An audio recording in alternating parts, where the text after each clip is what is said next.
It's like, I've been watching Star Trek Deep Space Nine over in order from the beginning. Yeah. Have you watched any of that? I've watched the entire series. So okay, so remember the House of Quark? Yeah. When Gowron calls Quark this pathetic little man, you know, it's just that total moment where you crack up at that because it's when you know, yeah, this is the total truth, and they're not afraid to just come out and say, yeah, that's right. You're a pathetic little man. Yes. Yes. Right. It's not like he cares. You're not a noble warrior. No. Your point. I'm also not a Star Destroyer, you know. Now, Quark was my favorite character in that series. And, I think that's true for most people. Yeah. I mean, I would honestly be happy if he had his own series. Quark and Odo were the most popular in the first 2 seasons. Yeah. Rene Aubergenois is so weird whenever have you ever seen the horror movie Pumpkinhead? No. He plays the detective in that movie. Ah. Or like the main character, I think. Or it might actually be the bad guy. I can't remember. But it is so weird seeing him in any other role. It just doesn't seem right at all. But I'm trying to remember. There's something else. There's oh, the guy who played Garrick. Andrew Robinson. Yeah, anytime I see him in anything, it's just he's not playing a sarcastic bastard. What happened? The thing I notice when I see him in other stuff is that the Cardassian makeup really helped to fill out his face. It did. Because he is creepy as hell without it. He is. It's amazing. It's very strange because, you know, it's like the dual necks, or the dual spines did him some good. So that's what they are. It's always amusing to point that those are actually spinal columns. I'm not sure why they have 2, but they do. Well, technically, wouldn't that be 3? Assuming they have the same central one? I don't think they do. Oh. I can't remember the exact things. Oh, I loved all of the little hidden things about Japanese culture in Star Trek, too. They were not even that well hidden. No. Like, oh god, what was it? The giant Q-tip fighting that Riker did with his dad. Uh-huh. Well, I don't think that was hidden at all. No, but, well, I mean, like, the greeting they give each other, that was not hidden, but that was just kind of... What they look at each other, square off to each other, and he says, "It's a pleasure to meet you," in Japanese. "It's a pleasure to meet you. Please do me the honor of being kind to me." It was like, really, really, motherfucker. That's now the universal greeting of battle. Well, it's a martial art, you know. Yeah. They square off, "Yoroshiku onegaishimasu." I'm like, that's what? Well, no. See, that's not really an accurate portrayal. Yeah. Because you actually got the accent reasonably right. No, yeah, but Jonathan Frakes did not. Well, he wasn't trying. I don't even think the other guy did either. No. I mean, okay, you know, I will give them a pass for that because, you know, it was the late 80s. Yeah. Nobody really paid attention to the kind of accent you're supposed to be using, saying those words. No. It's just so much more apparent now, where that's become more of a thing. Yeah. In general. They're like the Cardassians, because they're named after the Cardass Company. And first of all, there's a company in Japan named Cardass. Yes, I know. They make, I believe it's a card game for Super Sentai. Yeah. They make every card game in Japan, as far as I know. I mean, yeah, but the specific card game was called Data Cardass. Ah, see, I did not know that. But that's stuff like that I like now, but back then it was, I don't understand. the early weeaboo days I had were kind of something I look back on and wince now. Yeah. I'm having been to a lot of anime conventions in the past. There's a certain level of weeaboo I view as acceptable, and this that. I'm just getting into anime. Everything is new. Everything is exciting. I'm, hyper excited about my fandoms. I'm like, that's acceptable. Yeah, because that happens in anything. But when you run into the cat girls, they will throw out words in Japanese where they think they know what they mean. Ooh, crap. And I know just enough Japanese most of the time know that they're retarded.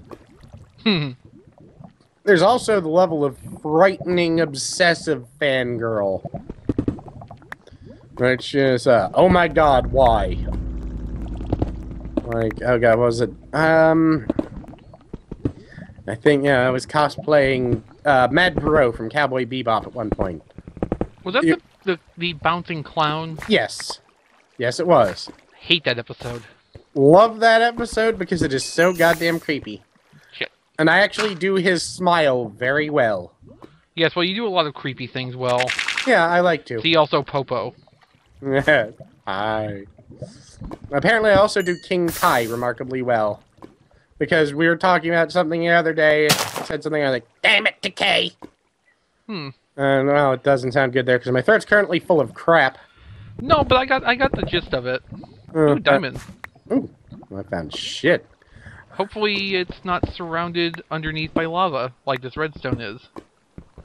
I've got a lot of iron, which I'm turning directly into picks, and then mining for more iron.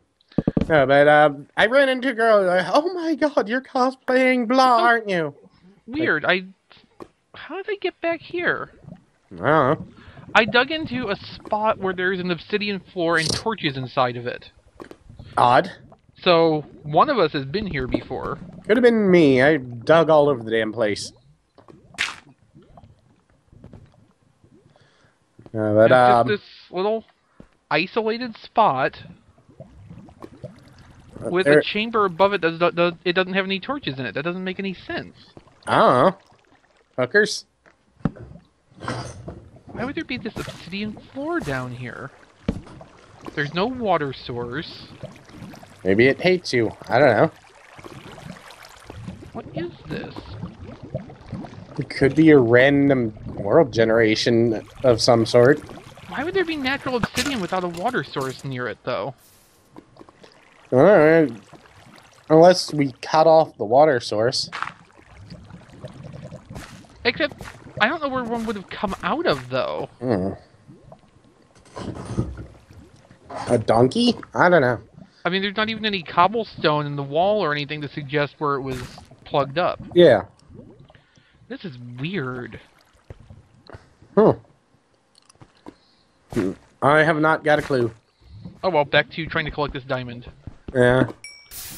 Yeah, Okay. How was it? I was cosplaying the guy from Cowboy Bebop, and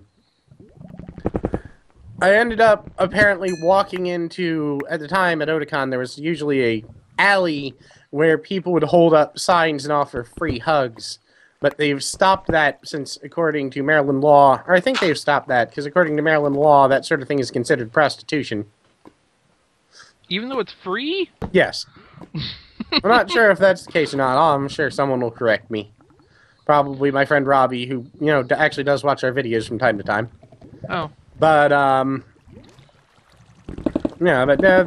walking through there, I was like, oh my god, you're blah! And I'm happy, because this is actually one of the first people who's figured out that I'm playing an incidental character. Huh.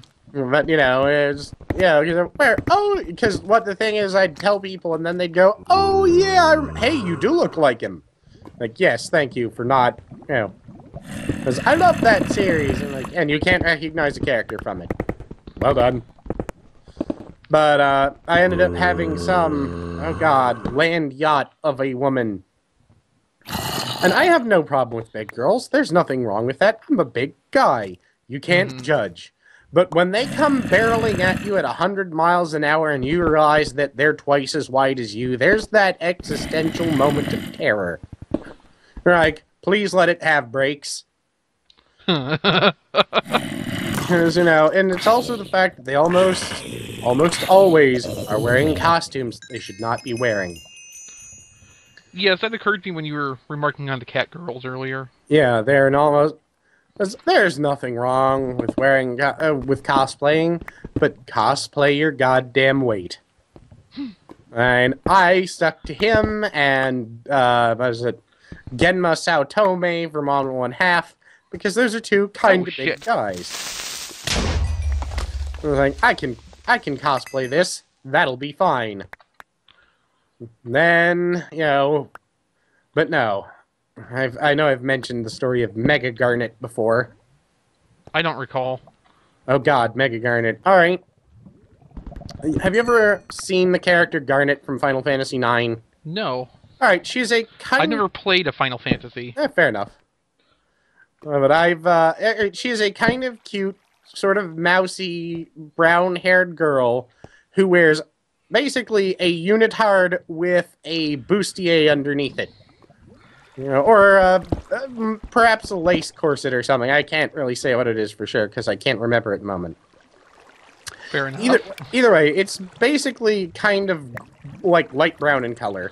And it's a full body suit. And she wears with that boots. And is very obviously wearing an actual shirt under that, because she has long puffy sleeves. Long puffy sleeves which are probably attached to the bustier. Yes, attack. So, my friend Eric is at a con, and he looks around, and he had been on a major cosplay forum and talking to a girl whose name was Garnet something or other, and he cosplayed Zidane, which is the hero from that, and she had been kind of flirting with him, and he's like, hey, yeah, that'll be great. That would be good to meet her. Well, she probably weighed about 350 to 400 pounds. Now, that's not horrible. I don't care. Like I said, big girl, whatever. However, the costume she was wearing, her Garnet costume, was a flesh-colored one-piece bathing suit worn backwards so that the front was too low. Then, to simulate the bustier, she wore a bra. Now, first of all, the bathing suit was very obviously made for someone who was not between 350 and 400 pounds. Okay. It was probably made for someone who was around, I'm going to be generous here and say 200. So, there was fat. There was fat folding out of places fat should not be folding out of. Right. She also was wearing flip-flops. That was her concession to the tall boot, like basically jack boots Garnet wears. She was Yeah. So, she was wearing flip-flops, the one-piece swimsuit, and a bra. She was actually ejected from the con for this costume. This is a con where women have walked around in a bra and panties. So, it was because, nothing was left to the imagination. So, this woman garnered the nickname Mega Garnet. Right. Alright, so fast forward about 6 years. I'm out clubbing with a friend. It's a goth club. You run into strange, interesting people. I start talking to this woman who's basically starting to bother me out of nowhere. And I'm like, alright, whatever. Whatever. Then I'm like, yeah, I cosplay a little because I'm trying to be polite. They're like, oh, I used to cosplay but I stopped because people made fun of my Garnet costume. Like, oh, really? Well, what was your, And then I paused, and I looked at her, and I remembered the picture, and I can only assume a Grinch-like smile crossed my face. Because all of the happy, peppy talk to me this woman had a moment ago disappeared. I'm like, maybe you know my friend. His name, he was on cosplay.com for a while. Like, well, maybe, listen, I've got to go. But I'm like, no, you might know him. Do you remember blah? And no, it's fine, really. All right, now here's the part where everything ended, or stopped being fun. I'm talking to her. It's a goth club. There are weird people in goth clubs. No one cares. Everyone there is weird. So we're standing in the middle of a crowded area talking. While we're talking, she removes her top and changes. She removes her top and changes in front of me in the middle of the club. I saw everything. I drank as much as I could that evening. I have never drank to try and black out and forget before, but I tried that evening. It didn't work, did it? I saw things on that woman that should not be on a female body. Or at least should not be on a female torso. I cannot describe things in detail because I'm sure the video would get flagged as inappropriate. But let's just say that was the most horrifying experience of my life. And when I saw my friend again, I actually yelled at him for telling me the story in the first place, because I wouldn't have kept talking to her if I hadn't known who she was. But yes, that was pretty much the time of my life that I decided, you know what, I'm done with cosplayers. I'm done with them forever. I'll just hang out with the few people I know, and everything will be fine. Everything will be dandy. That was a horrifying experience.